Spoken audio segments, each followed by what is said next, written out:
Kobe Bryant was a legend of the game and is one of the most respected NBA greats of all time, and for good reason. His 5 championships, his obsessive mentality and tenacity, an incredible work ethic that brought him all his skills. But there's not just like 1 or 2 people. There are a lot that are saying Kobe is as good as LeBron and Jordan, and some may even say he is the greatest to ever play the game of basketball. His passing is one of the greatest tragedies in the history of basketball, but to completely skew the viewing of his career based on this tragedy is, to me, one of the biggest rose-colored glasses viewing of a player I have ever seen. This is Takes in Fuego, and today's fact is that Kobe is not only not a top 2 player, but not a top 10 player, and perhaps the most overrated player in the history of basketball. To say Kobe is the greatest player of all time is a bold statement, considering I'd argue he was never the best player of any given year. He wasn't even the best player on his team until 2004. Kobe didn't really start games until the 98-99 season, at which point Shaq probably has the title of the best player in the league after Jordan left, considering he averaged 28 and 12. Shaq was probably the best player in the league until the championship run was done in 2002. Then the title fell in the hands of Tim Duncan, who won 3 out of 5 championships with his steady double-doubles beginning in 2003 until 2007. Although you could say that Wade or Dirk was better in the league in one of those 5 years. 2008 is Kobe's only MVP season, so let's take a look at that one. He had a good season, 28, 6.3, 5.4, but it certainly wasn't a runaway vote that year either. In the MVP vote itself, Kobe received 1,100 points, while Chris Paul received around 900. Paul put up 21 and 11 and shot 3% better from the field than Kobe did. If you're into advanced analytics, or as I call them, facts, you'll see Paul had about 18 win shares, or the team will be projected to be 18 wins worse without him on the team, compared to Kobe's 14 that year. And this 4-game gap is basically to blame on Kobe's shooting percentage. It's not fair to compare his shooting percentage to forwards, who may get to the rims more, so let's just stick to shooting guards. That year, Monte Ellis, Mike Dunleavy, Rip Hamilton, Leandro Barbosa, Jason Terry, and Manu Ginobili all shot a better shooting percentage than Kobe. And then if we just eye test his stats next to LeBron, LeBron put up better stats in every single category that year. Kobe's 28 points, LeBron had 30. Kobe's 6.3 rebounds, LeBron 7.9. Kobe's 5.4 assists, LeBron 7.2. Kobe's 50% effective field goal percentage, LeBron's 52. I mean, where's the argument really? I think a lot of people would say Kobe was the best player in the league, beginning here as, to be fair, he did win 2 championships with Gasol. But to be fair as well, I like to do this thought exercise. What happens if the Lakers don't acquire Gasol? The trade at that time was thought to be a robbery and other GMs were offended. They never got a call saying Pau Gasol was on the market. The Lakers got Pau Gasol for their pick, Marc Gasol, Kwame Brown, and a couple of picks. To consider how important Gasol was for the Lakers, in Kobe's MVP season, he had 13.8 win shares. The following season, Gasol had 13.9.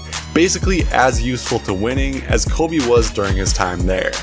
Gasol had more win shares than Kobe since he got there until 2012 for the Lakers, which indicates, at least at the numbers, Gasol was more important to that team.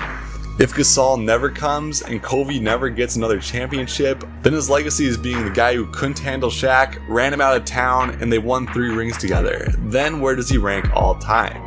I know a lot of people will critique that statistic and say obviously Kobe was more important to that team, especially in the playoffs. There's no way win shares can be a reliable stat then.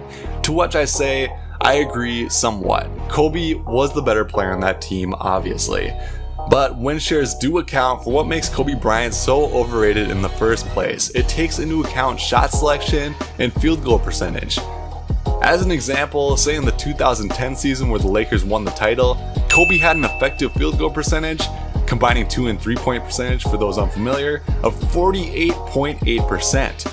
The entire league had an effective field goal percentage of 50.1. The The average player in the league shot more efficiently than Kobe Bryant did that year, and this is because he insisted on those goofy turnaround shots, playing hero ball, driving into double teams, and shooting at times. And hey, it looks awesome when it goes in, and he's incredibly skilled for being able to make those shots, but it's also dumb. He didn't need to take these low percentage looks. It is one of the reasons Phil Jackson quit the first time. In a way, Kobe was built for the YouTube highlights and mixes. It will show all of those incredibly hard difficulty or last second shots he made, which put him down in legendary status. The problem is it doesn't show the 20 times he missed that off balance, double team, or last second shot. It happened a lot. Don't believe me? I think people in general have a belief that Kobe was the most clutch player in the league. Well, in the last 24 seconds to win the game, Kobe Bryant is 7 for 28, or 25% exactly. Yeah, not great. As a comparison, as of 2019, LeBron James is 8 for 20 in the same situation, who is, or at least was, constantly talked about as not being clutch. So James has one more game-winning shot in the last 24 seconds and shot 15% better than Kobe in those situations. So who's really clutch? If we look at Kobe's win shares per 48 minutes, we'll see more of the same story. His good numbers, but poor percentages, drag him down. On top, we see the greats of the game, which we would expect to see. Michael Jordan number 1, Wilt, LeBron, Kareem, Magic, and Kawhi in the top 10. As well as some surprises, Chris Paul. But if we go down to find Kobe, we'd have to pass Shaq at 18 and meet Kobe at number 60, 4 spots before Pau Gasol actually. Here are players that are better than Kobe based on this stat: Dwight Howard, Kevin Love, and DeAndre Jordan.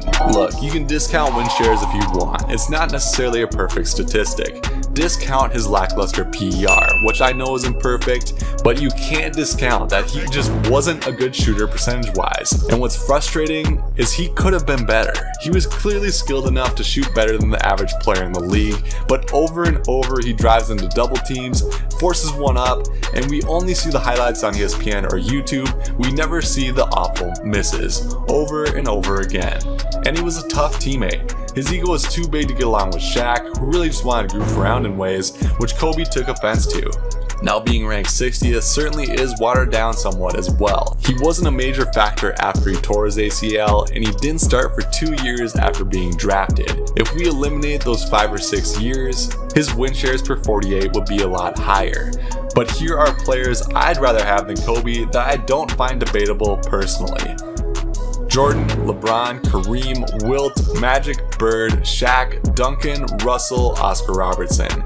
Here are some players that sound hot takey, but based on my opinions, statistics, and I don't know, facts, here are players I'd rather have also. Dirk, Kevin Garnett, Steph Curry, Kevin Durant, Kawhi. Look, we can all agree, Kobe has 5 championships, he has some of the best moments in NBA history. He has some of the greatest buzzer beaters of all time. My point is, for every great shot we see that Kobe makes, there's 2 or 3 terrible misses we will never see. But where does Kobe rank to you? Top 15? Top 10? Top 1? Let me know in the comments below. And be sure to subscribe for more facts.